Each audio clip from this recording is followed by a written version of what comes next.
Videos देखने के लिए सब्सक्राइब करें जनसत्ता.com, बेल आइकन दबाकर पाएं लेटेस्ट नोटिफिकेशन। नमस्कार, स्वागत है आपका जनसत्ता पर। भारत और चीन के सैनिकों के बीच हुई हिंसक झड़प के बाद माहौल बेहद तनावपूर्ण हो गए हैं।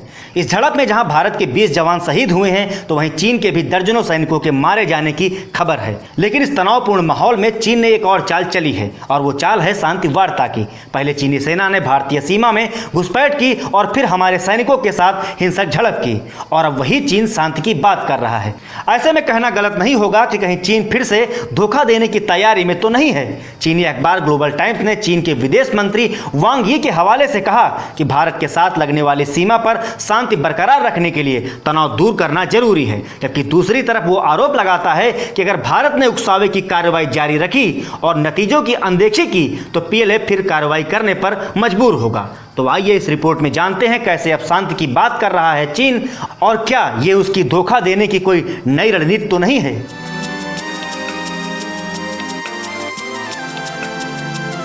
दरअसल ग्लोबल टाइम्स ने पीएलए के पश्चिमी कमांड के प्रवक्ता के हवाले से लिखा कि भारत को एलएसी पर तैनात सैनिकों को सख्ती से रोकना चाहिए, उन्हें एग्रेसिव एक्शन को भी रोकना चाहिए, उसे चीनी पक्ष से मिलकर बातचीत के जरिए विवाद को सुलझाने के सही रास्ते पर लौट आना चाहिए। साथ ही चीनी विदेश मंत्री ने भी कहा कि बीजिंग बातचीत के लिए भारत से हर समय तैयार है। यही नहीं, ग्लोबल टाइम्स आगे लिखता है कि चीन की ओर से भारतीय पक्ष से बातचीत के टेबल पर आने का आग्रह किया गया है।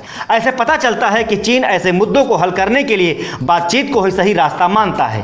हालांकि आगे वह उल्टे भारत पर ही आरोप लगा देता है कि 2017 में 72 दिनों तक चले डोकलाम गतिरोध के दौरान भी ऐसा खूनी संघर्ष नहीं हुआ था। लेकिन गलवान में हिंसक झड़प का एक कारण वर्तमान में भारत की घरेलू चुनौतियां हैं, जिनसे ध्यान हटाने के लिए वह ऐसा कर रहा है।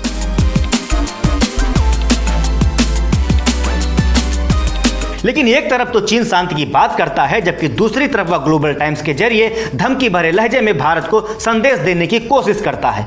अपने एक लेख में उसने लिखा कि भारत चीन के साथ लड़ाई नहीं करना चाहता और उम्मीद करता है कि द्विपक्षीय सीमा विवादों को शांतिपूर्ण तरीके से सुलझा लेगा। लेकिन यह चीन की सद्भावना है, कमजोरी नहीं। साथ ही उसने इशारे में यह भी जताने की कोशिश की कि चीनी सेना भारत से ज्यादा मजबूत है।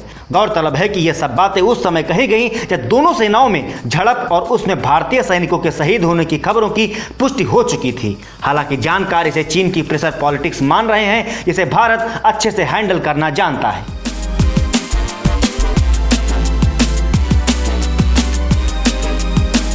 आपको बता दें कि ग्लोबल टाइम्स के इस लेख में यह भी कहा गया है कि दोनों देशों की सेनाएं गलवान घाटी में बातचीत कर रही हैं और सीमा की समस्या का समाधान भी शांतिपूर्ण बातचीत से निकल जाएगा। लेकिन इस बीच उसने एक लेख में बार बार चीनी सेना की ताकत की बात कही है और लिखा कि देश की संप्रभुता की रक्षा करने के लिए चीनी सेना हमेशा तैयार है। इस दौरान उसने 1962, 67, 75 और 87 के साथ साथ 2017 डोकलाम विवाद का भी जिक्र किया। ऐसे में चीन द्वारा की जा रही शांति की बात पर कई सवालिया निशान खड़े होते हैं। वैसे ही सीमा पर चीन के धोखा देने के कई किस्से पहले से ही मौजूद हैं। तो इस रिपोर्ट में हमने आपको बताया कि कैसे हिंसक झड़प के बाद चीन शांति और विवाद दोनों की बातें एक साथ कर रहा है। इस बारे में क्या है आपकी राय, हमें बताएं कमेंट बॉक्स में। साथ ही भारत चीन विवाद से जुड़े हर अपडेट के लिए बने रहे जनसत्ता के साथ।